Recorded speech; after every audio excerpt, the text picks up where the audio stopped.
ইতিমধ্যে social media viral এই video. Alam Hasan শর্মিলাকে ডিভোর্সের পর কাবিনের যেই 3 লাখ টাকা দিয়েছিল সেটার শর্মিলা ফেরত দিয়ে গেল। আলম হাসান কেন টাকা রাখলো? আলম হাসান এবং শর্মিলার ডিভোর্সের পর আলম হাসান শর্মিলাকে কাবিনের পুরো টাকাই দিয়ে দিয়েছিল এবং 3 লাখ টাকা পেয়েও শর্মিলার মা আবার 50,000 টাকা খাওয়ান খোরাকের জন্য দাবি করেছিল, সেটাও জানিয়েছে আলম হাসান। তবে শর্মিলা কেন আবার আলম হাসানকে তার কাবিনের টাকা ফেরত দিয়ে গেল?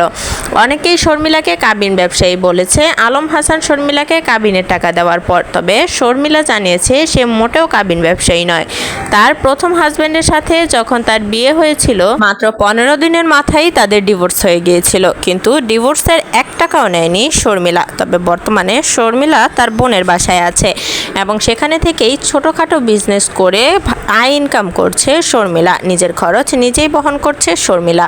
তবে শর্মিলা এটাও জানিয়েছে যে তার ভেরিফাইড ফেসবুক পেজ থেকে কোনো টাকাই ইনকাম হয় না তার। তবে আলম হাসানকে নিয়ে প্রশ্নে তিনি বলেছেন যে আলম হাসান তাকে যে টাকাটা দিয়েছিল সেটি তার প্রাপ্য।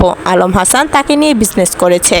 আলম হাসান গত 8 মাসে তাকে নিয়ে 80 লাখ টাকা ইনকাম করেছে, সেখান থেকে 3 লাখ টাকা তাকে দিলে দোষ কিসের?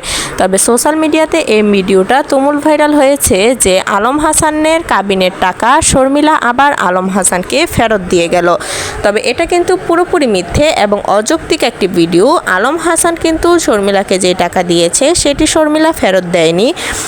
বরং আলম হাসান যে তাকে টাকাটা দিয়েছে সেই দিন যে ভিডিওটা করেছিল সেখান থেকে কিছু ফুটেজ আলম হাসান তার ভেরিফাইড ফেসবুক পেজের মাধ্যমে দর্শকদের সাথে শেয়ার করেছে।